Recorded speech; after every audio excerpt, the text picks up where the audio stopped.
What's going on, ladies and gentlemen? Welcome to the Jake Brown Podcast. I am your host, Jake Brown. You like the music? I'm really hoping I'm not going to get dinged for copyright infringement with this. Can you guess what recap I'm going to do? This podcast is just turning into more and more of a circus. Week after week after week. We are reviewing the German GP from the Sachsenring. Should I play this the whole time? I think it's going to get a little distracting. It was either this or like some Mozart. I think I made the right choice. Maybe? All right, we'll phase this out. We'll phase it out. How's everybody doing?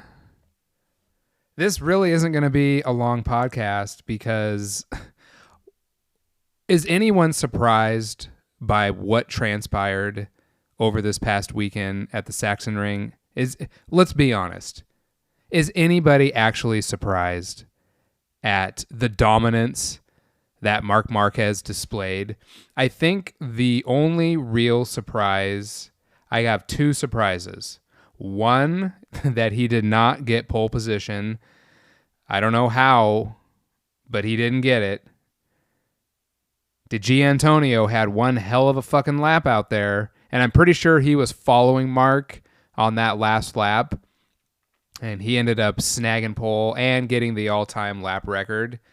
It was a hell of a lap. Hell of a lap on DG's part. But I've said this before, and I will say it again. It doesn't matter what Marquez's one lap speed is. It doesn't matter. It's fast anyway. And like 95% of the time, his one lap pace is going to get him pole position. Where everyone struggles is with his race pace. Nobody, and I mean nobody, can match Marc Marquez's race pace. They just can't do it. Him riding at 80, 85%, everyone else is trying to ride 100% just to keep pace with him. It's not sustainable over the course of even a sprint race. It's not sustainable, let alone the main GP, where at the Sachsenring, the sprint race was still 15 laps. The GP was 30 laps. That's a lot of time in the seat. There's a lot of opportunities for you to make a mistake if you are anyone other than Marc Marquez. Because he didn't put a foot wrong during either of those races. During the sprint, well, I take that back. He kind of blew turn one out of the start. He almost had the whole shot. He just came into turn one a little hot. I think he dropped down to like 6th place or something. And then poor Bez. Poor Bezzecchi. He led 14 of 15 laps. 14 of 15 laps. Marc passes him on the final lap going into turn one and basically checked out. Bez had nothing for him. There was nothing that Bez could do. Nothing. And to kind of rub salt in the wounds, Bez barely got any TV time. He was out front. I mean, he had a pretty good gap at one point. You know, maybe the first 5 laps of the race, he had built up a couple second gap. He got like 0 TV time until Marc started hunting him down like a shark. Okay, Acosta should not be the shark, at least not for that sprint race. Marquez was a shark. And he just kept chipping away and chipping away and chipping away. And his race pace is just better. It's just faster. It doesn't matter where he qualifies. It doesn't matter if he makes a mistake that doesn't result in a crash or going off track. If he simply blows a turn and gets passed by, 2, 3, 4 guys, over the course of a race, he's going to make that back. As long as his bike's not messed up, he's going to make that time back. It's just what he does. And then during the GP, which surprisingly was dry, and I have a theory about that, because there were a lot of crashes in the Sunday GP. He led every single turn of all 30 laps, and it really wasn't even close. I think he ended up winning by about 7 seconds, maybe a little less than that, when it's all said and done, because he wasn't pushing as hard toward the end. But Helen Keller could have seen this coming. And like I've said 1,000 times, the only person that's going to beat Marc Marquez this season is Marc Marquez. He's it.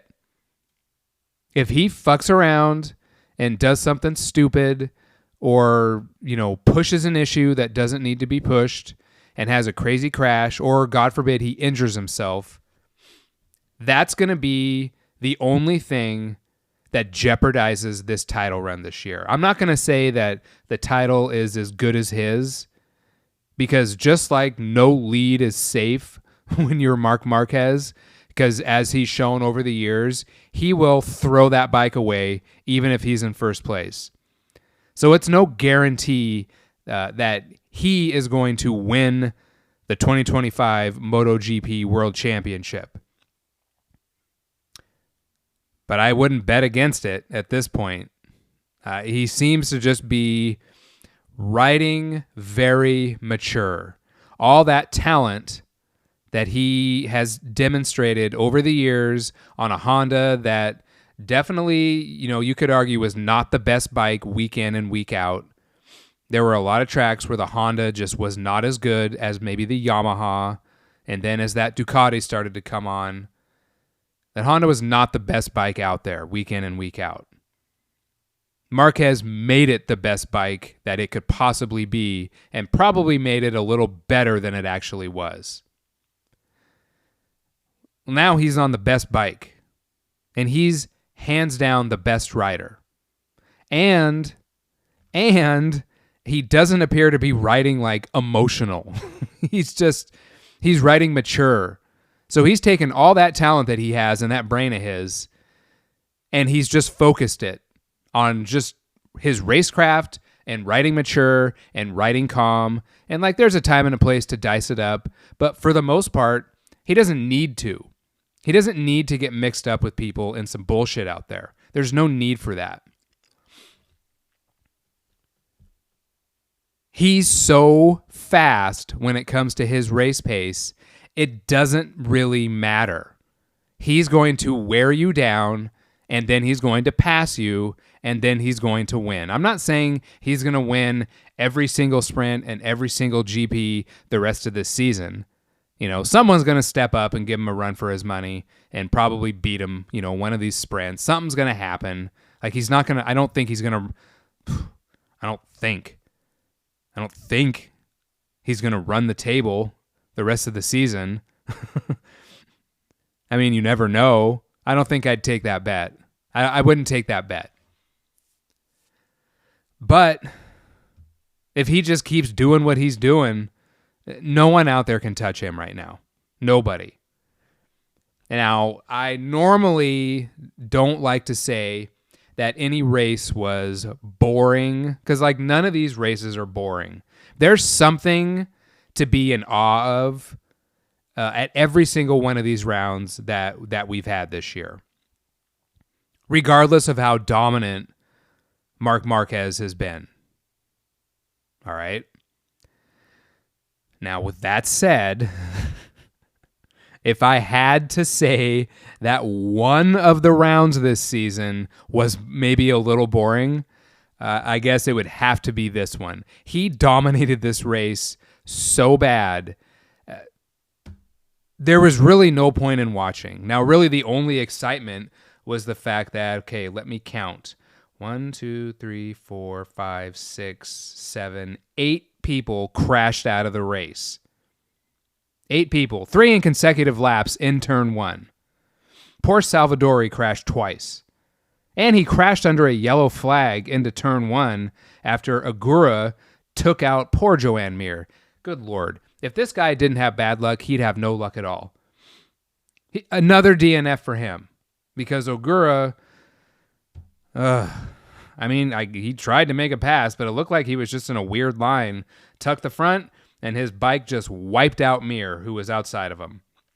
Mir never even saw it coming. I mean, at this point, Mir should just expect to get taken out. I mean, that poor guy. Hell of a rider.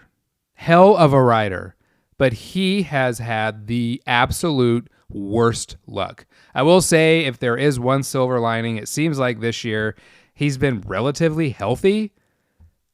I mean, he's come away from a lot of these wrecks pretty unscathed. I mean, I'm sure he's bumped and bruised, and I'm sure he's sore, and I'm sure he's got some nagging injuries that he's not talking about.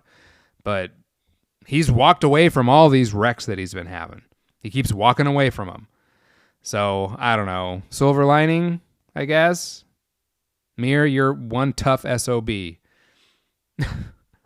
Hopefully Bruno's a little more kind to you, because I feel like you have built up some good karma at this point. God, it is uncomfortably hot. It is uncomfortably hot here in Washington right now, in Western Washington. It's uncomfortably hot. I don't have air conditioning in my house. I have an old house, so I don't know, like maybe the insulation isn't the best. So like my walls are warm. The walls of my house are actually warm. It feels like I'm inside of an oven right now. This is how dedicated I am to you, the fans of the Jake Brown podcast. I don't give a fuck if it's 90 in here right now. I'm going to sit here and I'm going to talk in my little dead-end hallway facing a wall. I'm going to sit here and I'm going to talk about MotoGP. Actually, I have a little bit of boxing news too. I'll get to that later. Let's not put the cart before the horse. So aside from all those riders crashing out, and then there were some crashes in the sprint, like poor Frankie Morbidelli, he had a horrible crash. I know people were talking about the way that he was flipping. Like, I understand that there's concern for concussions. Like, I get that. It wasn't him hitting his head. I feel like the trajectory that he was flying across the ground, I don't know. Like, just having had similar crashes, I wasn't concerned about his head and getting concussions. What I was concerned about was the impact that his neck was taking. And he took like 2 really good, I guess, impacts that were to the top of his head as he was cartwheeling, and it really looked like it just jammed his neck. And when I watched that, and when I watched the replays of that, having had similar crashes, head was never the concern. And a similar one that I had at Laguna, you know, I cartwheeled, and yeah, like I hit my head, but the issue was my neck. Like, that was the concern. That wasn't what got me to the ER. But that was the concern later on, was that I had did some damage to my neck from my body weight essentially pile driving as I'm upside down hitting the ground. And I get like, okay, like, you know, we should always be concerned about head injuries, but that was an ugly one. That was a really, really ugly, fast, violent crash. And the fact that he was able to go home after that, like he's not in the hospital. I mean, he went to the medical center to got checked up, and I think he ended up going to the hospital because, you know, I think he screwed up his shoulder or something. I honestly thought that he did some damage to his neck and maybe like his back, but I was really concerned about his neck. And there's nothing you can do about that. You know, that's just one of those things. Like, there's no protecting an impact that's going to affect your neck, you know? That's one of the scary things. It's like your head Yeah, these helmets are light. A lot of them are, these guys are wearing carbon fiber helmets. Like, yeah, they're light by helmet standards. But when you're ragdolling through the air, that light helmet becomes heavy. There's a lot of momentum that gets generated. And the neck muscles are only so strong. And yeah, like the helmets are designed to protect your brain. They're designed to protect your skull and your face, and your jaw. Like that's what they're designed to protect against impacts, sliding, and you're grinding your face into the race surface. Like you're not going to get road rash on your face or on your head. If you smack your head, like, yeah, you're going to be dazed. You may have a concussion, but, you're not going to split your head open. Your brains aren't going to come pouring out onto the race surface. Like that's more than likely that is not going to happen. But there's almost no protection for your neck. If you hit something, that was what was really scary about Toprak's crash last year. I believe it was at Magny-Cours when he had that crash. His body was rotating, and he's helpless as he's sliding on the ground, and his body's rotating, and he's heading straight toward. Was it even a tire wall? Was there even air fence there?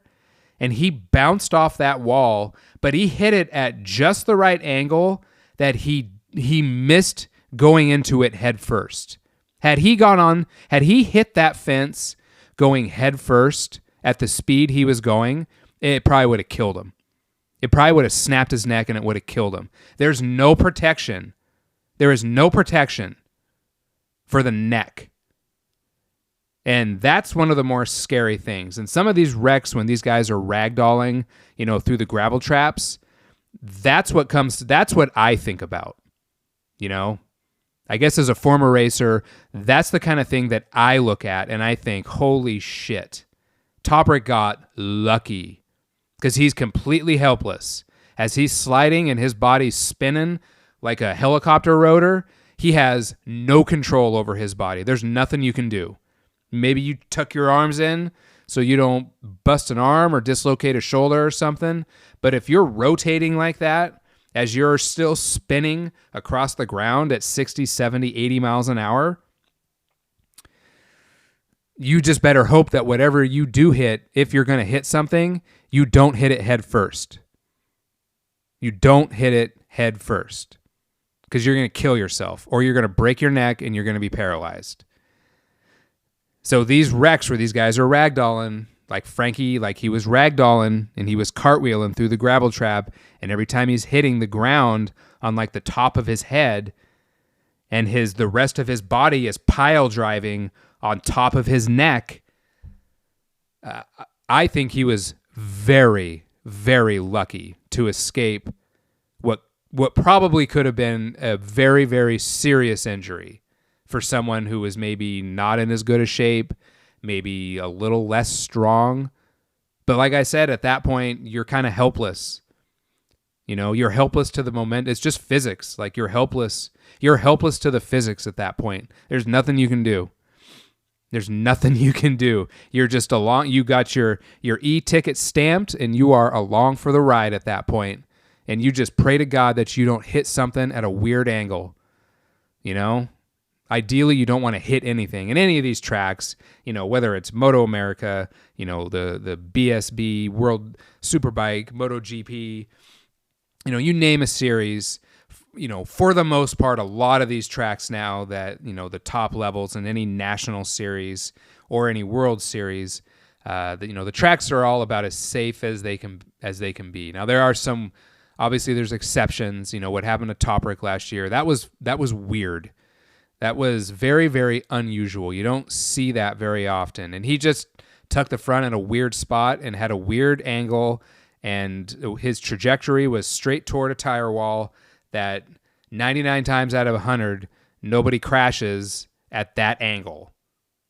But he did it, and it happened. And he got lucky that he didn't hit that wall head first. He hit it like in his ribs or his side. He just happened to rotate through, and as he was rotating, his ribs were up next, and that's what hit.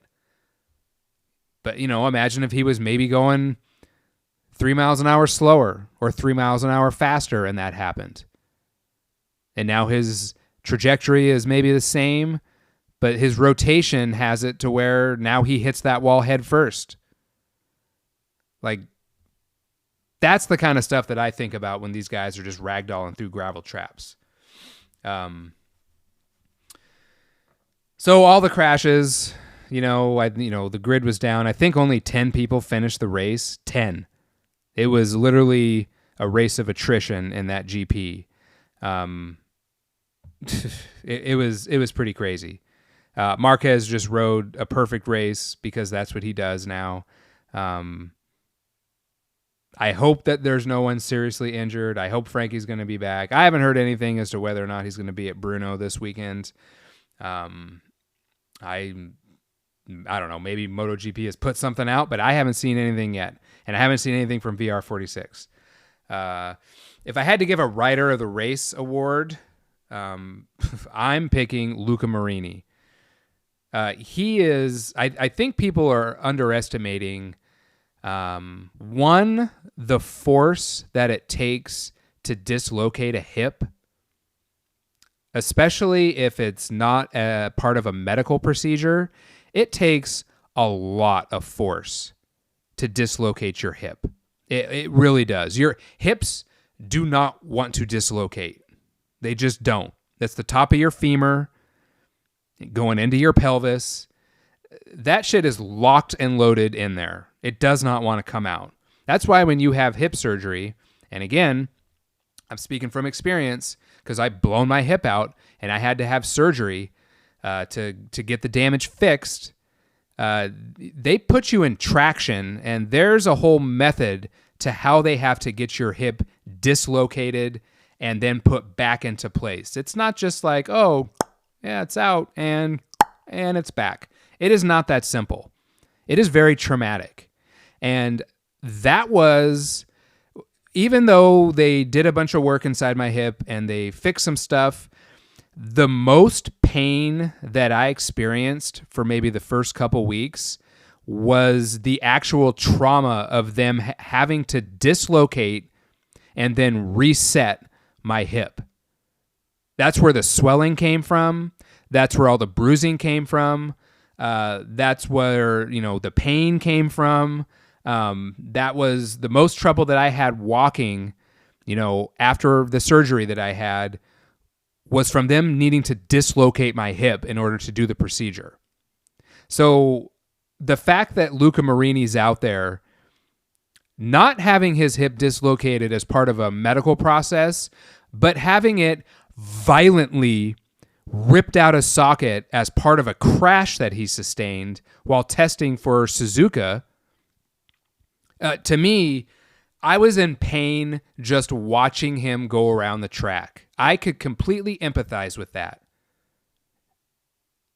There's no way that I was going to be on a bike, a month after having my procedure. There's no fucking way. No way at all. And I know he was in pain. He said as much after the race. It's a track that, because it's so many left-handers, it was just killing his leg anyway. Kudos to him. He is one tough motherfucker. And I know people like to say that, he's just a pretty boy, or, he's just, Rossi's brother, blah, blah, blah. The dude is tough. He's tough. He gritted his teeth and he got out there and he raced. And I think it's awesome. He finished 6th place. But even before everybody started crashing, he was running inside the top 10. And the fact that he finished that race, and the fact that he was pushing, this was one of those races where you had to keep pushing just so that your bike would work. But then as you're pushing, you're concerned that you're going to crash, because I'm 99% sure that there were still some water spots on that track. And here's my little theory about that drying track. Okay. And the analogy I'm going to use is a cast iron pan. All right. Now let's say you wash a cast iron pan. Okay. And whatever your method is for washing the pan, I'm not talking about that. Everybody's got their fucking method for washing cast iron. Like, just get over yourself, first of all. You fucking anti-soap snobs or you pro-soap snobs. Like, there's a million different ways to wash a fucking pan. So, whatever your way is, that's your way. Okay? There's more than one way to skin a cat. Let's say you wash your pan however you do it, and you towel dry it really good. Now, to the eye, that pan looks dry. Right? You tracking what I'm saying so far? But if you take that pan like you're supposed to do and you put it back on a burner and you put that burner on high, sure, it looks like it's dry, but what happens? All those pores that are inside that pan, what happens? All that water that's in those pores starts to bubble up, starts to come up from underneath. The pan's not actually dry. Okay? The pan's not dry. Once that heat hits it, that's what starts to dry that pan.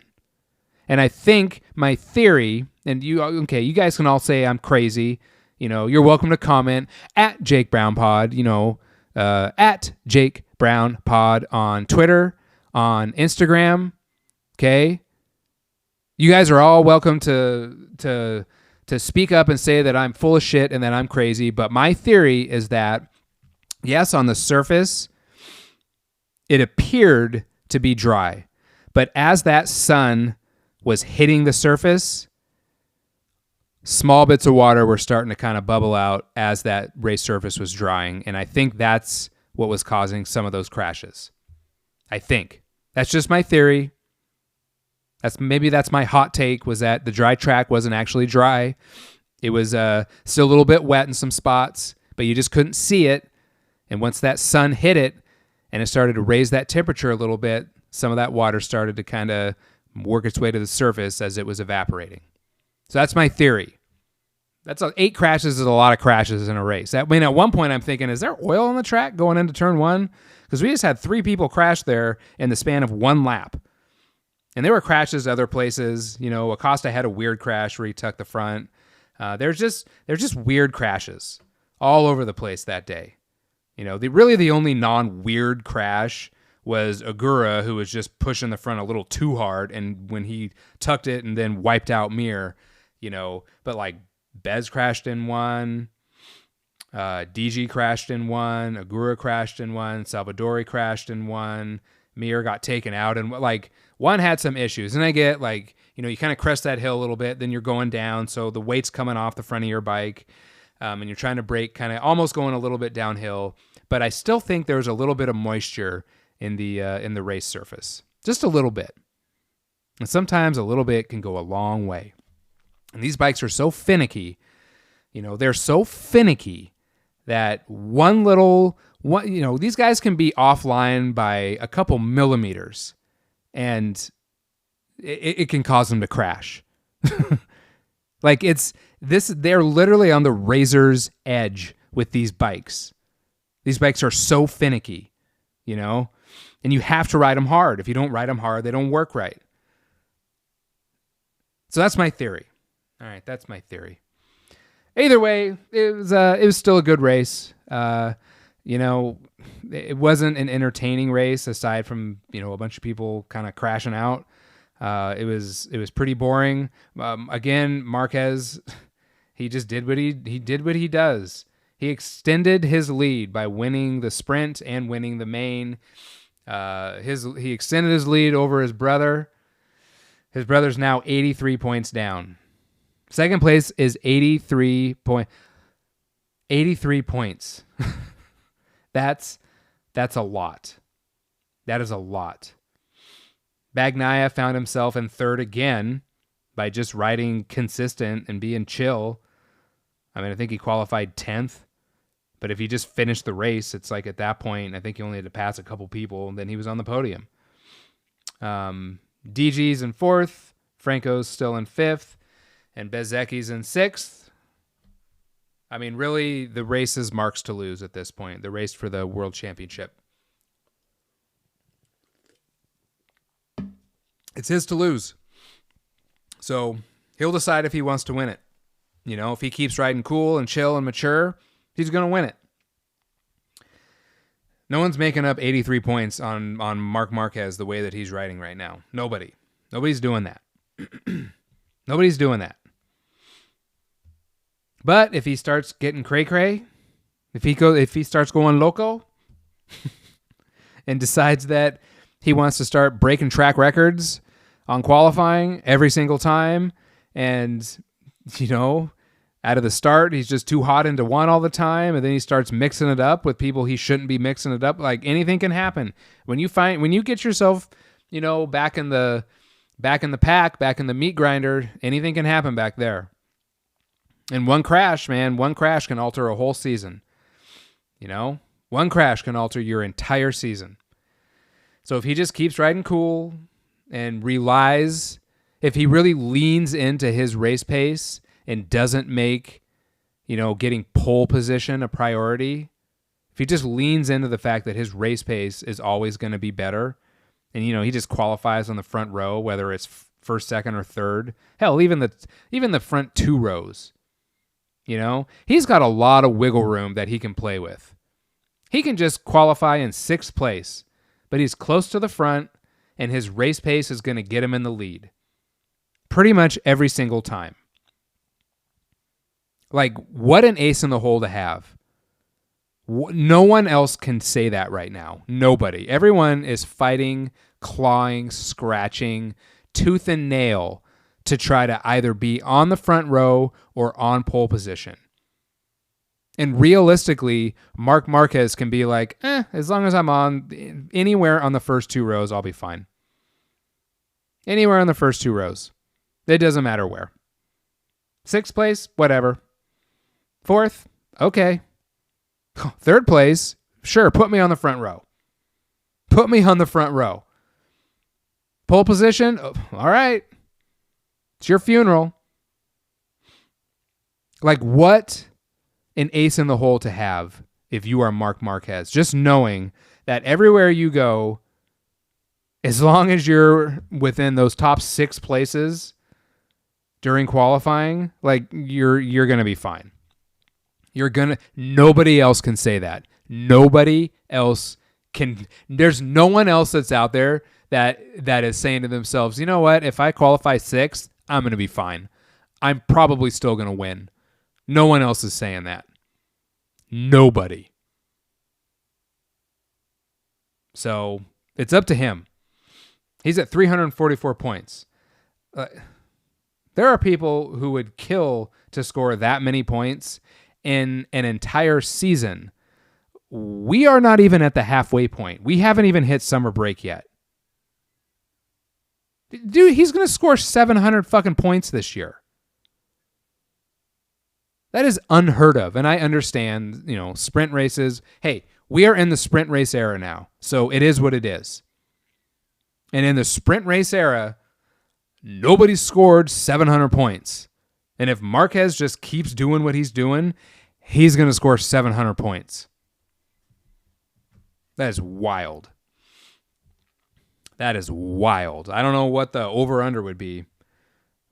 I'm really hesitant to talk gambling on here. I wonder, I'm kind of curious as to are there places, because casinos here, you can't bet on. I've never seen anyone betting on MotoGP or World Superbike.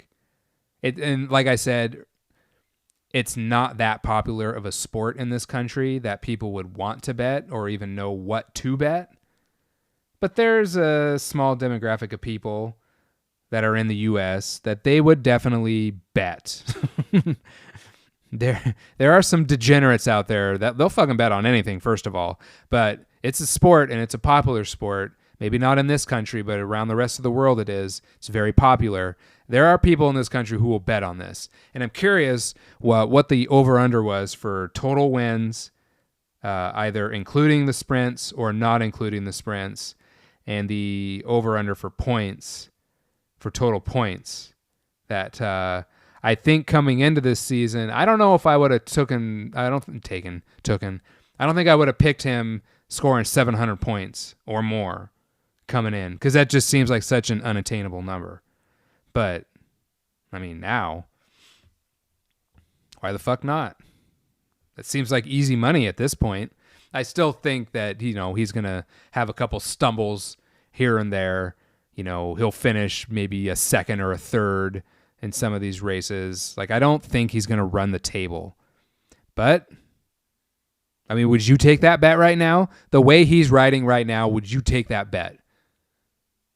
Would you bet $1,000 that Marc Marquez is going to run the table? Oh, I don't know. Or that he's not going to run the table. Would you put your money where your mouth is? Whichever side of the fence you're on, would you put your money where your mouth is? I don't know if I would. That's a risky bet. Because if he's riding so good right now, and even in Le Mans, when he wasn't the best rider on the track that day, Zarco was clearly the best rider on the track that day. And those are the kinds of days I'm talking about. Sometimes dudes just get in a zone and they're untouchable. And that day, Zarco was in a zone and he had the home crowd behind him, the home crowd, and he was 20 seconds out. And those are the kinds of days where Marquez knows, okay, today we're just going to settle for 20 points. We're going to settle for 20 points. And we're good with that. Because Zarco's not going to do that again. I mean, he might, but the chances are is that Marc Marquez is going to do it first, and he's going to do it more often. So, like, people who are going to, if he's going to get beat, it's just going to be by randoms. It's going to be random situations.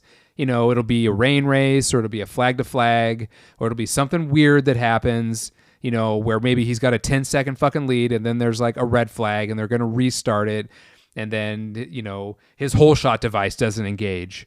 And now he's in 10th place coming into turn one. It's going to be some bullshit like that happens. And he'll fight his way up to 4th in a shortened race. Or he'll ride like an absolute maniac trying to make up spots and he'll crash. It's going to be something unusual or out of the ordinary, not necessarily for Marc Marquez's career, but for Marc Marquez in 2025. It'll be something unusual for this season. That's really what's going to beat him, So I don't know if I would put my money on unusual circumstances. I don't mind betting, but I'm not that kind of a bettor. I don't. These guys are too talented, I believe in talent and I believe in the equipment. And right now, Marc Marquez has the most talent and he has the best equipment. Well, he has some of the best equipment out there. For instance, Bagnaia Pecco has the same equipment. DG has the same equipment. And the GP24s are just as good. They're just as good. The bike that Franco's on, it's just as good. And when he's healthy and when he's out there, he can fight for wins and he can be on the podium and he can lead races. He's already shown he's done that. But Marquez is just better. So that's where we are right now. Brno, the Czech GP, is this weekend. I believe it's the first time that MotoGP has been there in 5 years, 6 years, something like that. Big, wide, fast, traditional European track. I think it's going to be so much fun to watch races there. They got a new surface.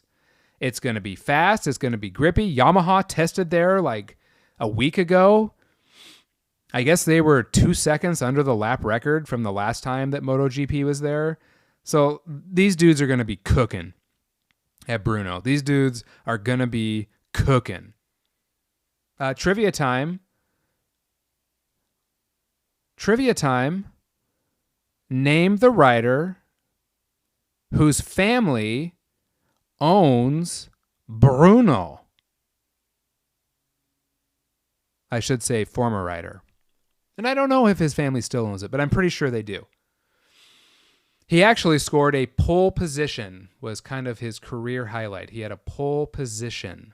And I don't even remember where it was. It was so long ago. Anyone? Can we get the Jeopardy music? I don't have Jeopardy music. Carl Abraham. Carl Abraham.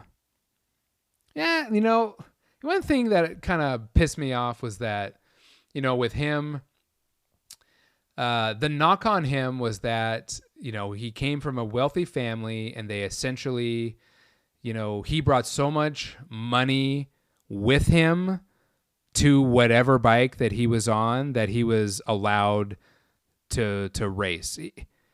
You can't tell me that Carl Abraham still wasn't one hell of a racer. He raced for many years in MotoGP and had a pole position. Like, dude was fast. He's fast. He could hold his own. I'm not saying he didn't get his ass whooped sometimes, because he did, but there were times when he rode very, very good races. And I never liked how people were always talking shit about him. That never made sense. Like, he can't help the family that he comes from. He can't help that. What do you want him to not chase his dream? Are people supposed to not chase their dreams because they come from wealthy families? What a stupid thing to hold over someone's head. Yeah, you're wealthy, so you're not allowed to dream. You're not allowed to work towards something. That's the beautiful thing about motorcycle riding is, for the most part, water's going to find its own level. It always does. That's just kind of sports in general. And I understand there's some politics involved in all sports, especially the higher the level.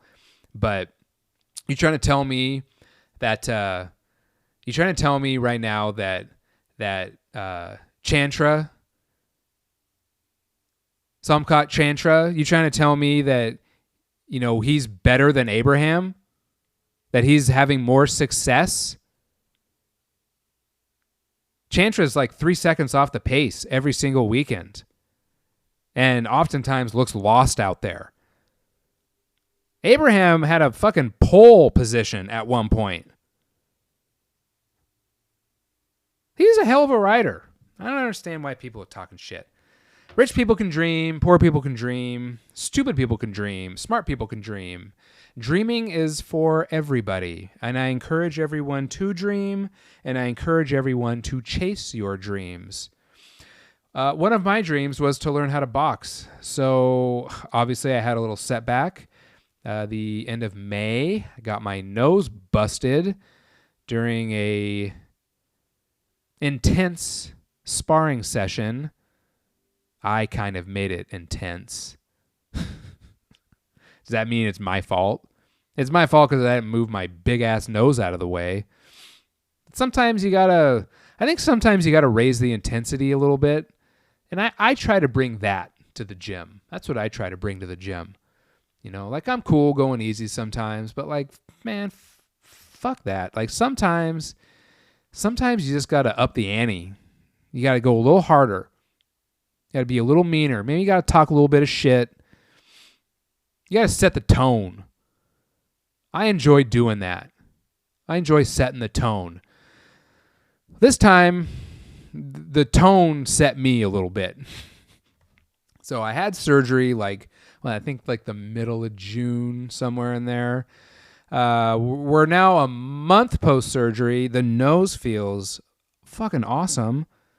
Awesome. Now, when I wiggle it side to side, I no longer feel like crunching going on in the cartilage.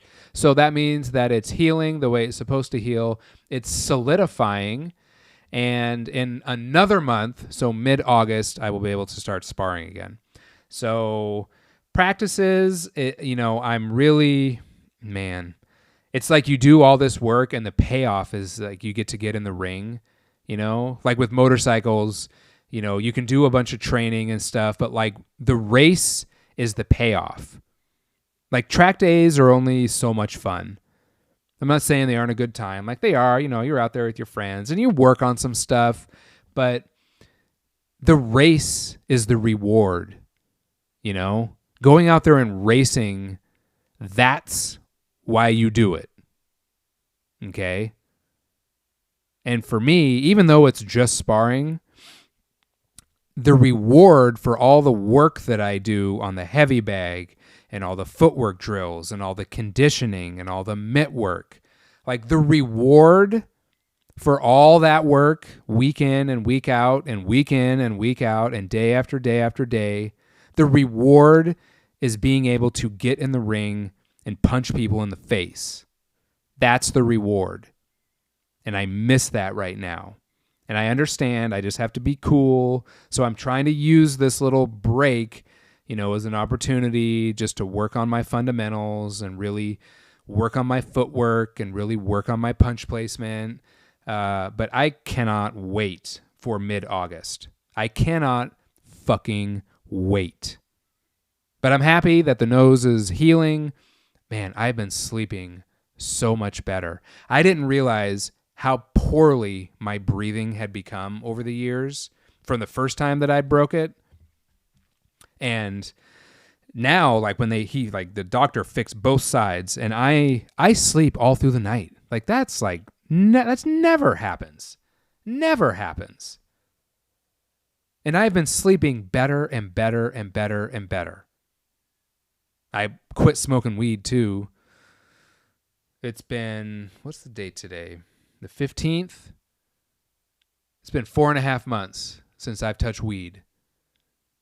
I had some crazy dreams in the meantime, but it's like, I kind of hit my baseline a couple months ago. And now between not having weed in my system and then my nose being fixed and being able to breathe, oh my, dude, if anyone that's out there, if you have a deviated septum or you broke your nose at one point and you're on the fence about whether or not you should get it fixed, go get it fixed. I'm serious. Go get it fixed. It is 100% worth it. Just from the amount of oxygen that you take in during workouts, I breathe so much. I've never been able to breathe through my nose when I've been working out. And as you all know, if you do sports, if you're able to breathe through your nose, it helps keep you more relaxed. Well, I'm a fucking mouth breathing caveman. I could never breathe. My nose was always plugged. Always. It was always plugged. So I was always a mouth breather. For better or for worse. I mean, I made it work. But now it's like I can keep my teeth kind of clenched, or I can keep my mouth shut, and I can just breathe through my nose like a normal human. This is the best that I breathed since I was 10 when I broke it the first time. That's a long time to put up with not being able to breathe very well and just sleeping like shit. That's a long time. Don't be like me. Use me as an example of things not to do when it comes to how I take care of my body. I feel like I'm starting to take care of my body. I've been a lot better about it once I got into my 40s, and now I'm getting close to my 50s.